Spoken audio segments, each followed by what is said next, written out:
आइए अब हम देखते हैं कि MS एक्सेल की मदद से हमारे डेटा में जो कुछ गलतियां हैं उन्हें कैसे सुधारा जाए। यहाँ पर आप देख सकते हैं इस वर्कशीट्स पर आपको समझाने के लिए हमने कुछ अलग अलग तरह की जो गलतियां हैं वो यहाँ पर आपको दिखाई हैं। सबसे पहले यहाँ पर आप देख रहे हैं कि इसमें आपको संख्या की जगह हैशेस नज़र आ रहे हैं। ये जो हैशेस हैं इनका मतलब ये हुआ कि हमारी जो संख्या है वो जो कॉलम है, कॉलम की ये जो चौड़ाई है उससे ज़्यादा बड़ी हमारी संख्या है और वो उस कॉलम में ठीक तरह से आ नहीं पा रही है। इसको दूर करना बड़ा आसान है, जैसा आपको हमने पहले बताया था। बस यहाँ से आप अपना पॉइंटर रख कर के आप कॉलम को बड़ा कर दीजिए। ये अब पूरी संख्या यहाँ पर आ गई है। इसके बाद हम देखते हैं दूसरी एरर यहाँ पर क्या है। यहाँ आप देख सकते हैं कि हमने एक संख्या लिखी है और यहाँ पर नीचे इस तरह से हैश डिवाइडेड बाय 0 ऐसा आ रहा है। गड़बड़ यहाँ पर ये हुई कि 100 हमने जो संख्या लिखी है उसके नीचे वाले सेल में हमको वो संख्या लिखनी थी जिससे हमें डिवाइड करना है। मतलब 100 को हम जिस संख्या से डिवाइड करना चाहते हैं वो उसके नीचे आनी चाहिए थी और वो यहाँ पर छूट गई है। छूट जाने से ये उसको 0 मान लेता है। तो अब यहाँ पर अगर आप कोई संख्या डालेंगे जिससे भी आपको भाग देना है 100 में, वो संख्या जब आप यहाँ डालेंगे तो अपने आप आपको यहाँ पर सही उत्तर मिल जाएगा। मान लीजिए हमने यहाँ पर डाला 5, ये देखिए अपने आप आंसर आ गया 20। तो ये एरर भी हमारी सुधर गई। अब हम आगे बढ़ते हैं, देखते हैं कि यहाँ पर जो दो एरर्स हैं वो एक जैसी नज़र आ रही हैं। हैश नेम पर दोनों में कुछ अलग अलग तरह की गलतियाँ हैं। सबसे पहले हम इसको देखते हैं क्या एरर है, ये आपको देखना है तो हमने इस पर जाकर के क्लिक किया। जब आप इस पर क्लिक करेंगे तो ये फॉर्मूला आपको यहाँ पर दिख जाएगा, फॉर्मूला बार पर। अब जब आप यहाँ देखेंगे तो आपको पता चलेगा कि हमने जो फॉर्मूला लिखा है इन संख्याओं का टोटल करने के लिए वो गड़बड़ है। अब यहाँ पर जैसा कि हमने आपको पहले दिखाया था कि हम जो फॉर्मूला लगाते हैं उसमें सेल रेफरेंस देते हैं। तो ये देखिए हमारी पहली जो संख्या है, सेल रेफरेंस अगर हम इसका देखें तो ये कॉलम H में 6th रो है, तो ये सेल हुआ H6, जबकि यहाँ पर हमने लिखा है HK। गलती से HK लिखा गया, सेल रेफरेंस गलत चले जाने से यहाँ पर हमको जो उसका टोटल मिलना चाहिए था वो नहीं मिला। तो इसके लिए हम इसे ठीक कर दें। तो इसके लिए या तो हम यहाँ पर क्लिक कर दें या फिर कीबोर्ड पर F2 दबा दें। ये देखिए जैसे आपने F2 दबाया यहाँ पर फॉर्मूला आ गया। हम यहीं से इसको ठीक कर देते हैं, K की जगह हम कर देते हैं 6।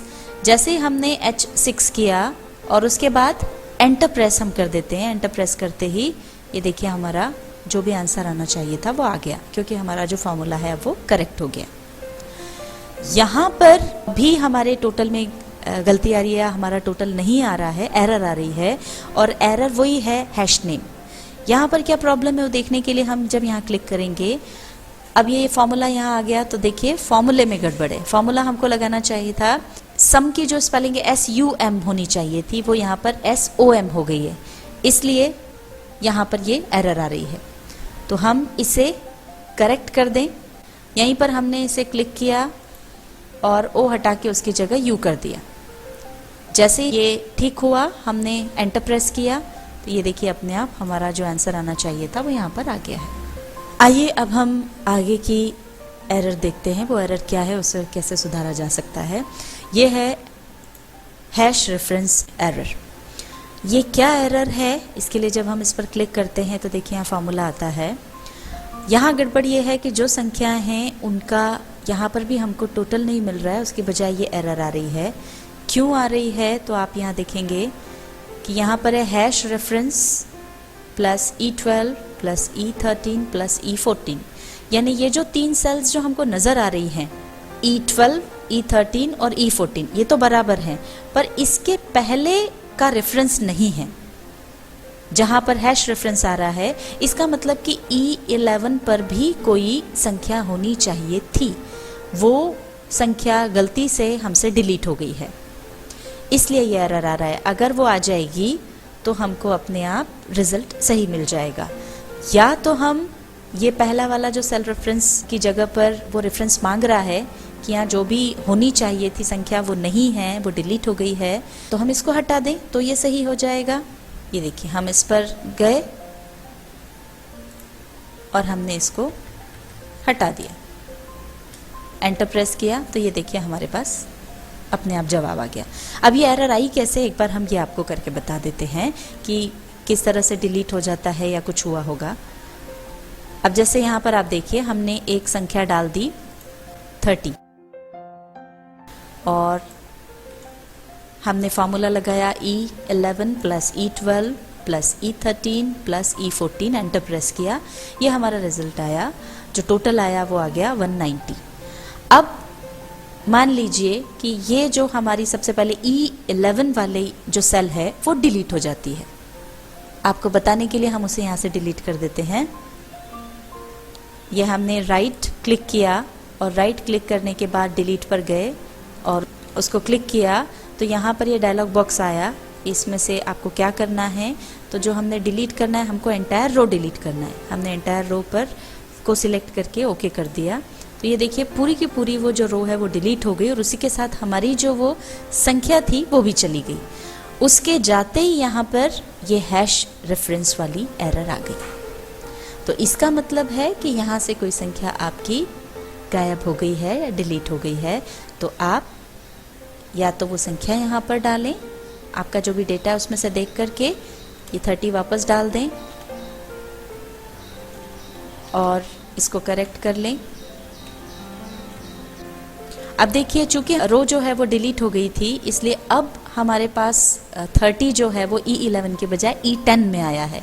तो अब हमको यहाँ पे E10 जोड़ना होगा। E10 जोड़ते से ही हम जैसे ही एंटर प्रेस करेंगे तो ये सही हो जाएगा। अब हम आते हैं अगली एरर पर जो कहलाती है हैश वैल्यू एरर। इसका मतलब यहाँ वैल्यू में कुछ समस्या है। क्या है उसके लिए हम यहाँ पर जाकर के क्लिक करते हैं तो ये देखिए अब जब आप सेल रेफरेंस देखेंगे तो ये जो जोड़ है इन तीनों का जोड़ आने के बजाय हैश वैल्यू एरर आ रही है। फॉर्मूला जो है वो हमने लगाया G11, G12, G13 यानी तीनों सेल्स हमने ली हैं।